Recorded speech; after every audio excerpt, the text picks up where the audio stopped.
மரக்காணம் பகுதியில் இரண்டாவது நாளாக கடல் சீற்றத்துடன் காணப்படுகிறது. செய்தியாளர் அறிவழகன் இணைகிறார். அறிவழகன், விவரங்கள். நிச்சயமாக வங்கக்கடலில் ஏற்பட்டுள்ள காற்று சுழற்சி காரணமாக கடற்கரை ஒட்டி உள்ள பல மாவட்டங்களில் கடந்த சில தினங்களாக மிதமான மழை மற்றும் கனமழை பெய்து வருகிறது.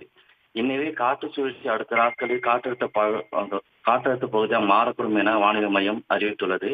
இதன் காரணமாக மீனவர் மீன்பிடிக்க ஆழ்கடலுக்கு செல்லக்கூடாது என எச்சரிக்கப்பட்டுள்ளது. இந்நிலையில் மரக்காணம் மற்றும் சுற்றுப்புற பகுதி வானம் மேகமூட்டத்துடன் லேசான மழை பெய்து வருகிறது. இந்நிலையில் இரண்டாவது நாளாக மரக்காணம் பகுதி கடல் சீற்றமாக அதிகரித்துள்ளது. இந்த சீற்றத்தினால் கடல் அருகே சுமார் 10 மீட்டர் தூரத்தில் தரப்பகுதி நோக்கி வருகிறது. இதன் காரணமாக கடற்கரை ஓரம் உள்ள பல கிலோமீட்டர் தூரத்துக்கு மண் அரிப்பும் ஏற்பட்டுள்ளது.